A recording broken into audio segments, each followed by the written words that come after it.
यं ब्रह्मा वरुणेन्द्ररुद्रमरुतः स्तुन्वन्ति दिव्यैस्तवैः वेदैः साङ्गपदक्रमोपनिषदैः गायन्ति यं समगाः ध्यानावस्थित तद्गतेन मनसा पश्यन्ति यं योगिनः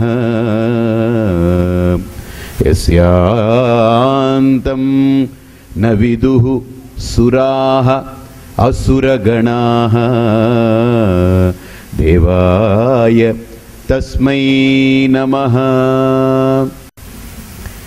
न गुरोः अधिकं तत्त्वं न गुरोः अधिकं तपः तत्त्वज्ञानात् परं नास्ति तस्मै श्री गुरवे नमः। तस्मै श्री गुरवे नमः। श्री भगवानुवाच शरीरं यदवाप्नोति यच्चाप्युत्क्रामतीश्वरः गृहीत्वैतानि संयाति వాయుర్గంధాని వాసయాత్. చూడండి, ఇక్కడ అసలు ఇక్కడ ఏం ఫ్రేగ్రెన్స్ ఉండదు. అక్కడెక్కడో ఎవరో స్ప్రే చేసుకొని వస్తారు. వాళ్ళు స్ప్రే చేసుకొని వస్తే ఇక్కడ దాకా నాకు ఎందుకు ఫ్రేగ్రెన్స్ వస్తుంది? ఏ గాలి అయితే నా ముక్కు రంధ్రాల దగ్గరికి చేరి నాకు ప్రాణాధారమైందో ఆ గాలి ఆ వ్యక్తి మీద నుంచి పాకిని వచ్చినప్పుడు నాకు ఆ వాసన తెలుస్తుంది. అదే దుర్గంధం ఉండేటువంటి ప్రదేశం దగ్గర ఉంటే ఆ గాలి దుర్గంధం మీద నుంచి వెళ్ళి అది తెలుస్తుంది. సుగంధం ఉంటే దాని మీద నుంచి వెళ్ళి తెలుస్తుంది. అలాగనే గాలి ఈ గంధాలను ఎలాగైతే తీసుకుని వెళుతుందో వాయు గంధాని వాసయాత్ అంటే ఎలాగైతే ఈ గాలి పుష్పాల మీద ఉండే సుగంధాలను దుర్గంధమైనటువంటి పదార్థం మీద ఉంటే దుర్గంధాన్ని ఎలాగైతే తీసుకొని వెళుతుందో అలాగనే లోపల కూడా గాలే.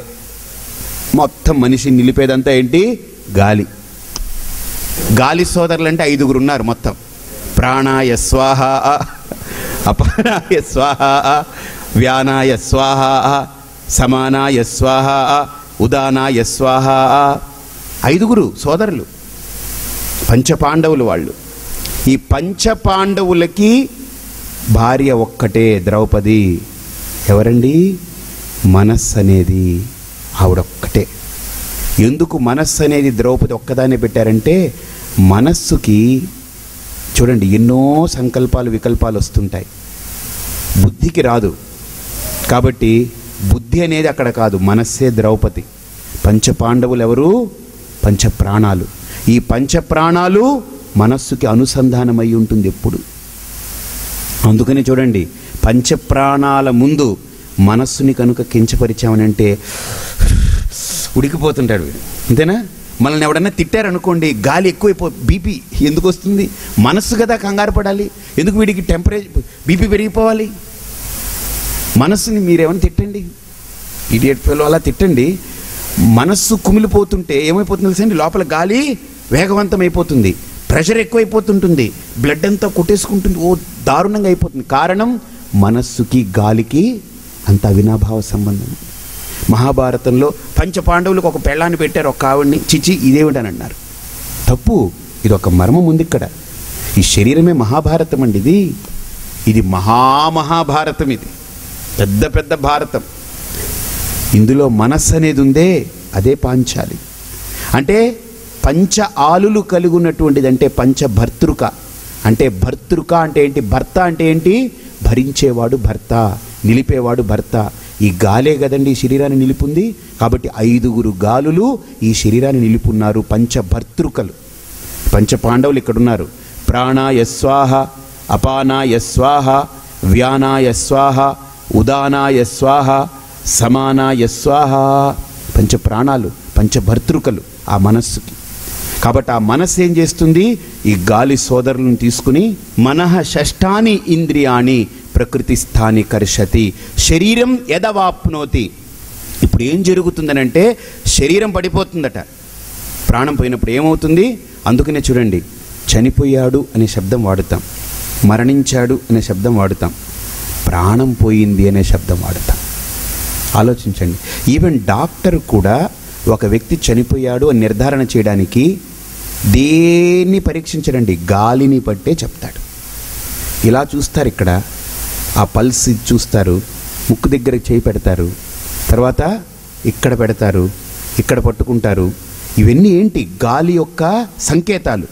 గాలి ఉన్నంత వరకే ఈ శరీరం చాలా అందంగా ఉంటుంది, అంతే బాస్. అలాగా తేలుతూ ఉంటుంది. ఓ బుడగ ఉంటుంది, గ్యాస్ పెట్టి నింపుతారు, దాన్ని కడతారు, అలా ఎగురుతూ ఉంటుంది. అది ఎంత బాగా ఎగురుతుందో, ఆ గ్యాస్ పోగానే మెల్లగా బుడగ పడిపోతుంది, ముడుచుకొని పడిపోతుంది. అందుకనే భజగోవిందంలో శంకర్లు అంటారు, యావత్ పవనో నివసతి దేహే తావత్ పృచ్ఛతి కుశలం గేహే గతవతి వాయో దేహాపాయే భార్యా బిభ్యతి తస్మిన్ కాయే యావద్విత్తోపార్జన సక్తః తావన్ నిజ పరివారో రక్తః పశ్చాజ్జీవతి జర్జర దేహే వార్తాంకోపి న పృచ్ఛతి గేహే. చూడండి, గాలి ఉన్నంతసేపు మనం ఆడుతూ నవ్వుతూ తిరుగుతుంటామా? మా ఆయనండి, మా ఆయనగారండి, మా ఆవిడండి, మా అమ్మండి, మా నాన్నండి, మా అన్నయ్య అండి, మా తమ్ముడండి, మా ఫ్రెండ్ అండి, మా గురువు అండి, మా శిష్యుడండి, అబ్బో మాకు కావాల్సిన వాడండి, మా వేలిడిసిన మేనమామండి, అన్నీ చెప్పుకుంటాం.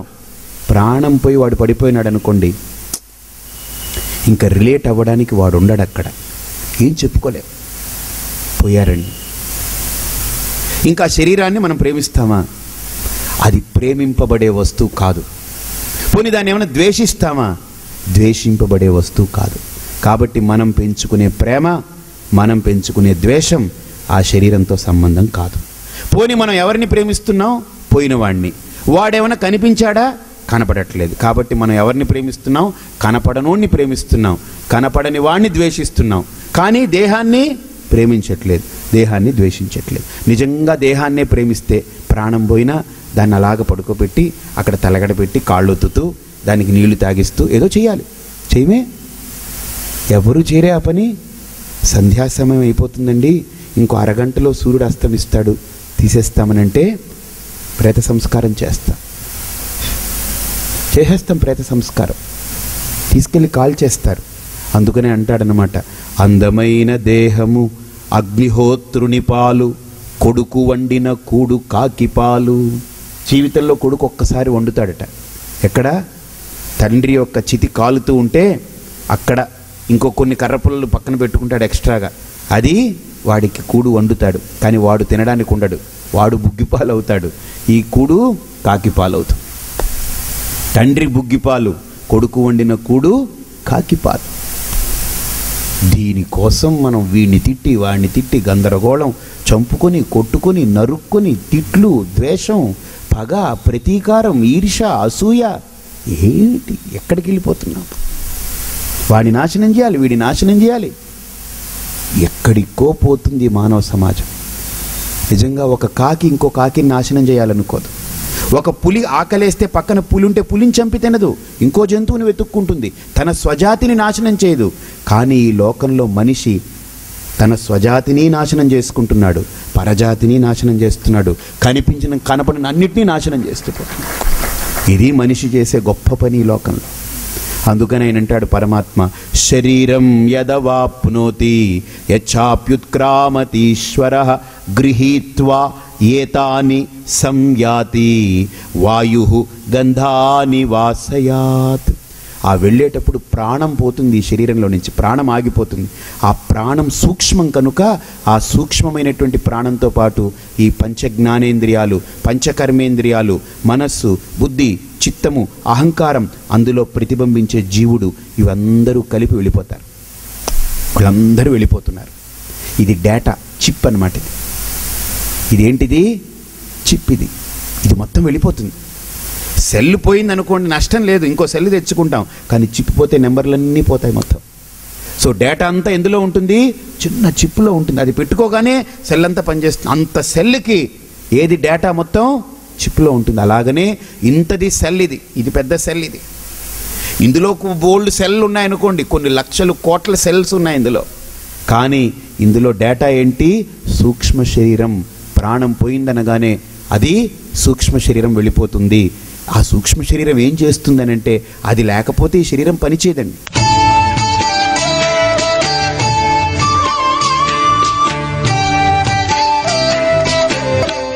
శ్రీ భగవానువాచ శ్రోత్రం చక్షుస్పర్శనం చ రసనం ఘ్రాణమేవ చ అధిష్టాయ మనశ్చాయం విషయానుపసేవతే. ఇక్కడ అంటాడు శ్రోత్రం చక్షు స్పర్శనం చ రసనం ఘ్రాణమేవ చ అంటే పంచ జ్ఞానేంద్రియాలు, పంచ కర్మేంద్రియాలు. మీరు చూడండి, మనం అనుకుంటాం కళ్ళతో చూస్తున్నాము అని అనుకున్నాం. భ్రమ. కళ్ళతో చూడట్లేదండి. నిజంగా కళ్ళతోనే చూసేదైతే బాగా కళ్ళున్న వాళ్ళకి కళ్ళు కనపడదు. కొంతమందికి ఇలా కళ్ళు తెరిచిపెట్టుంటారు, కళ్ళు కనపడవు. కళ్ళున్నాయి కానీ కనపడట్లేదు అంటే చూసే శక్తి వెనకాల ఇంద్రియానిది. అలాగనే చెవులు ఉంటాయి, చాలామందికి వినపడదు. ఎందుకని? లోపల hearing defect. Years or not defect, hearing defect. అలానే చేతులు బాగానే ఉంటాయి కానీ ఇలా పడిపోయి ఉంటుంది, చచ్చి పడిపోయి ఉంటుంది. చేతులు ఉన్నాయి కానీ చచ్చుపడిపోయింది. అంటే ఇవన్నీ గోళకాలు. ఇవన్నీ ఏంటి? జస్ట్ మాస్ అన్నమాట. ఇది ఒక పదార్థాలు, పిండం ఇది. కానీ దీని వెనక శక్తి ఉంది. అది ప్రధానం ఇక్కడ. చూడండి, కళ్ళున్నా చూసే శక్తి లేకపోతే ఈ కళ్ళు పనిచేయదు. మూగవాడికి నాలుక ఉంటుంది కానీ బ్యా బ్యా బ్యా అంటాడు. ఏమని అర్థం? మాట్లాడే శక్తి లేదు. నాలుక ఉంది, మాట్లాడలేకపోతున్నాడు. అంటే ఏంటి? మాట్లాడే శక్తి. చేతులున్నాయి, వాడికి లేవట్లేదంటే ఏంటి? పక్షవాతం, పట్టుకునే శక్తి పోయింది. కాళ్ళున్నాయి కానీ పడిపోయింది, చచ్చు పడిపోయింది, నడవలేకపోతున్నాడు అంటే నడిచే శక్తి లేదు. కాబట్టి ఆలోచించండి ఒక్కటి. ఇక్కడ దృష్టి చూడండి.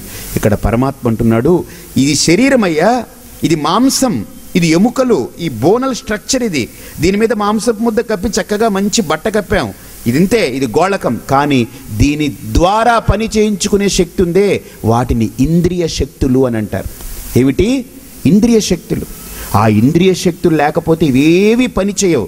అందుకనే పరమశివుడికి అభిషేకం చేసేటప్పుడు లఘున్యాసం చేస్తారు కదా, అందులో అంటారు ప్రజననే బ్రహ్మాతిష్టతు పాదయో విష్ణుస్తిష్టతు హస్తయోర్హరస్తిష్టతు బాహోరింద్రస్తిష్టతు జఠరే అగ్నిస్తిష్టతు హృదయే శివస్తిష్టతు కంఠే వసవస్తిష్టంతు వక్త్రే సరస్వతీ తిష్టతు నాసికయో వాయుస్తిష్టతు నయనయోశ్చంద్రాదిత్యౌ తిష్టేతాం కర్ణయోరశ్వినౌ తిష్టేతాం లలాటే రుద్రాస్తిష్టంతు మూర్ధ్న్యాదిత్యాస్తిష్టంతు శిరసి మహాదేవస్తిష్టతు శిఖాయాం వామదేవస్తిష్టతు పృష్ఠే పినాకీ తిష్టతు పురతః శూలీ తిష్టతు పార్శ్వయో శివాశంకరౌ తిష్టేతాం సర్వతో వాయుస్తిష్టతు తతో బహిః సర్వతోగ్నిర్జ్వాలామాలా పరివృతాస్తిష్టంతు సర్వేష్వంగేషు సర్వా దేవతా యథాస్థానాని తిష్టంతు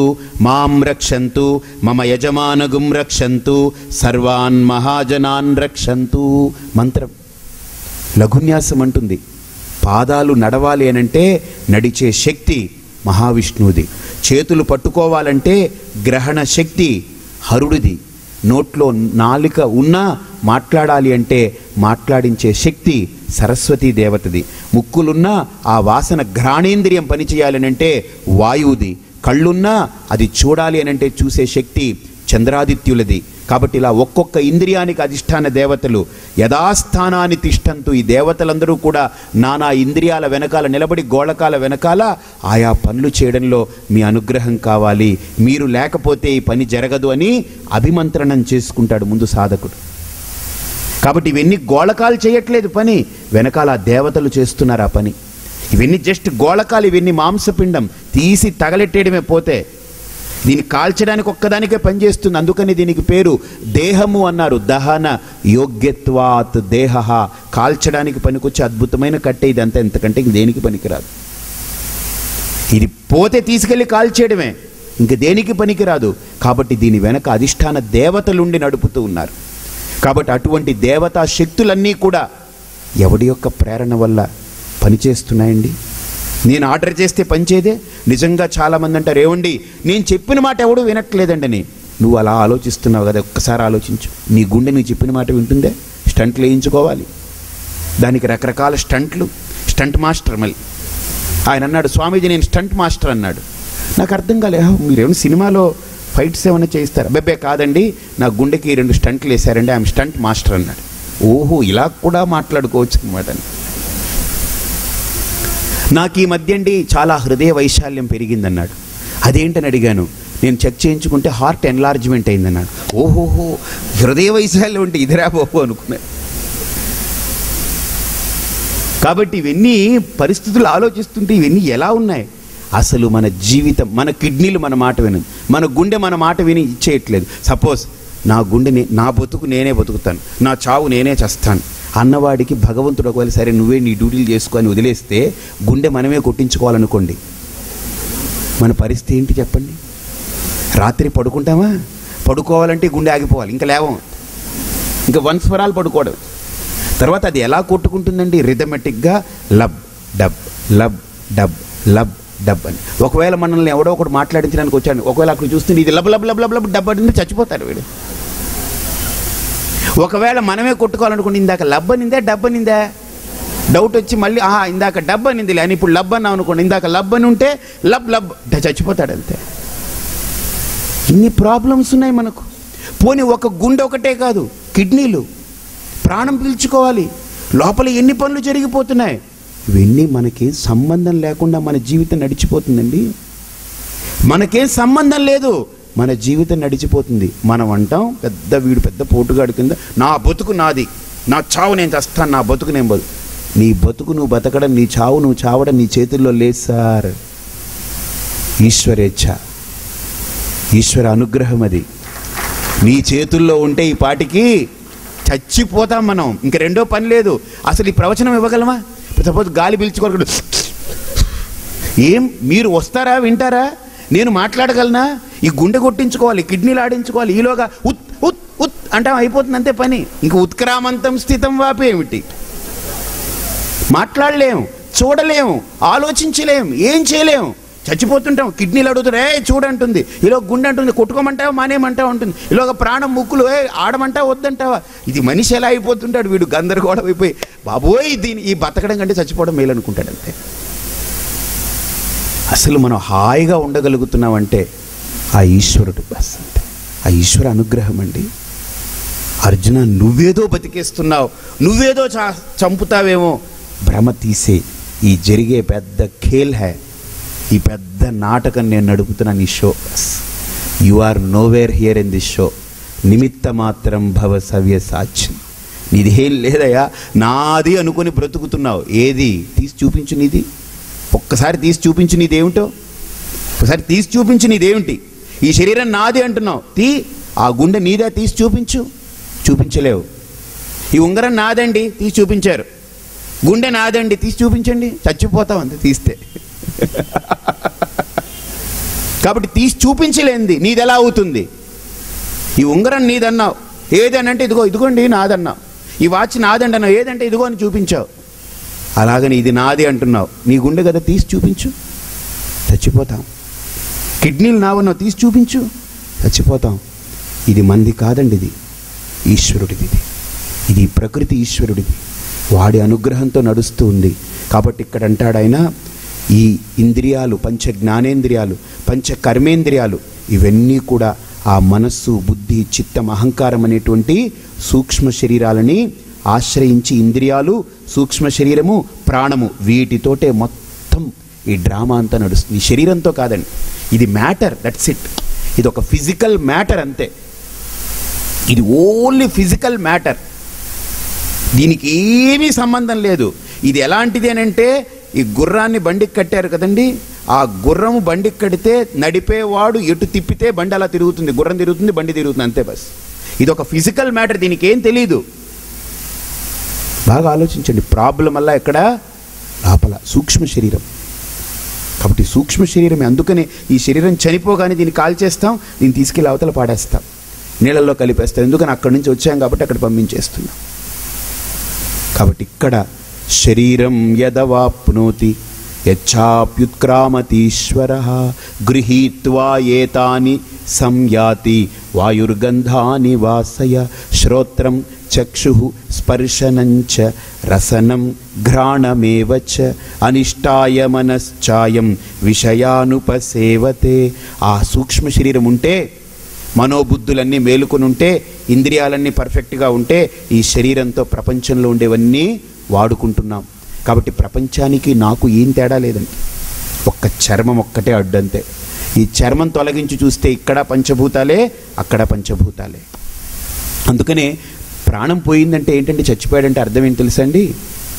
గాలి ఆగిపోయింది, తర్వాత ఒళ్ళంతా చల్లబడిపోతుంది అంటే టెంపరేచర్ పోయింది, ఉష్ణం పోయింది, అగ్ని పోయింది, ఇందులో ఉండే వాయుతత్వం పోయింది, ఇందులో ఉండే అగ్నితత్వం పోయింది, ఇందులో ఉండే జలతత్వం, ఈ ఫ్లూయిడ్స్ ఏవైతే ఉన్నాయో ఇలా వదిలేయండి శరీరాన్ని ముట్టుకోకుండా, అలా ఏం పెట్టకుండా వదిలేసేయండి. ఆ డీకంపోజ్ చేయకుండా, దాన్ని ఏం చేయకుండా, ట్యాబ్లెట్స్ కానీ ఏం పెట్టకుండా, ఇంజెక్షన్ చేయకుండా వదిలేస్తే శరీరం బల్జ్ అవుతుంది, ఉబ్బుతుంది. బాగా ఉబ్బి లోపల ఉన్నటువంటి రసాలన్నీ చర్మాన్ని విడదీస్తాయి. ఈ రసాలన్నీ బయటకు వచ్చేస్తాయి, కలిసిపోతాయి. ఇకపోతే ఈ మాంసము, చర్మము, ఎముకలు ఏవైతే ఉన్నాయో ఇవన్నీ భూమి దాన్ని కొరుకు తింటుంది, పృథివీతత్వం. కాబట్టి గాలి గాలిలో, అగ్ని అగ్నిలో, జలం జలంలో, భూమి భూమిలో, ఆకాశం ఆకాశంలో. ఇంకేముంది ఇక్కడ? ఏమీ లేదు. కాబట్టి బయట పెద్ద సైజులో ఉంది, దాన్ని ప్రకృతి అన్నాం. ఇక్కడ ఇలా ఉంది, దీన్ని జీవుడు అంటున్నాం. ఏమీ తేడా లేదు. అందుకనే మనకు మంత్రం ఉంది, దేహో దేవాలయ ప్రోక్తః జీవో దేవసనాతనః త్యజేత్ అజ్ఞాన నిర్మాల్యం సోహం భావేన పూజయేత్. కాబట్టి అటువంటి పరమాత్మతత్వాన్ని ఆయన అంటున్నారు, ఉత్క్రామంతం స్థితం వాపి భుంజానం వా గుణాన్వితం విమూఢానాను పశ్యంతి జ్ఞానచక్షుషః. అంటే ఇక్కడ అంటున్నారు ఆయన, ఆ శ్లోకం చూడండి, ఉత్క్రామంతం స్థితం వాపి అంటే ఉత్క్రామంతం వెళ్ళిపోయినప్పటికీ, స్థితం వాపి అంటే వాడు ఉన్నప్పటికీ, భుంజానం వా గుణాన్వితం వాడు పోయినా వాడు ఉన్నా. బాగా ఆలోచించండి, ఆ సూక్ష్మ శరీరం పోతుందే కానీ ఆ శరీరాన్ని కాల్చేస్తున్నాం, సూక్ష్మ శరీరం పోతుంది, డేటా చిప్ పోతుంది. బాగా ఆలోచించండి. ఇప్పుడు ఒక్కటి ఆలోచించండి, సెల్ పోయింది, అది ముక్కలైపోయింది, ఇంకా పనికిరాదు, పక్కన పెట్టేశారు. చిప్పు విరిగిపోయింది, కంపెనీ వాడు పోయాడా? మన దగ్గర ఉండే సెల్ పోయి ఆ చిప్పు పోయినంత మాత్రం కంపెనీ వాడు పోతాడా? నో, అది ప్రోడక్ట్, అది ఇఫెక్ట్. అది పోయినా వాడు ఉంటాడు. అందుకనే మళ్ళీ ఆ కంపెనీకి వెళ్ళి ఏమండి ఆ నెంబర్ చిప్ ఇవ్వండి, అది పోయిందని తెచ్చుకుని మళ్ళీ కొత్త సెల్ తీసుకుని దాంట్లో పెట్టి మళ్ళీ వ్యవహారం నడుపుకుంటాం. అలాగనే అర్జున, ఈ శరీరం పోతే కాల్ చేస్తాం, ఆ సూక్ష్మ శరీరం పోయినా పోతుంది, కానీ నేను ఎప్పటికీ పోను. ఉత్క్రామంతం స్థితం వాపి భుంజానం వా గుణాన్వితం విమూఢాః నాను పశ్యంతి. వాళ్ళు ఏంటంటే కేవలం చూస్తే శరీరం దాకా కొంతమంది వస్తారు, కొంతమంది ప్రాణమే ఆత్మ అనుకుంటారు, కొంతమంది మనస్సే ఆత్మ అనుకుంటారు, కొంతమంది విజ్ఞానమే ఆత్మ అనుకుంటారు. అవి ఏవి కాదు, నా స్వరూపం సచ్చిదానంద ఘన స్వరూపం. అది వీళ్ళెవరూ గుర్తించలేరు. వాళ్ళు ఎంతసేపటికి బహిర్ముఖులై తిరుగుతూ ఉన్నారు, వాళ్ళు ఎంతసేపటికి బయటకి చూస్తూ ఉన్నారు. ఒక్కసారి లోపలికి తిరిగితే నా స్వరూపం ఏంటో అర్థమవుతుంది.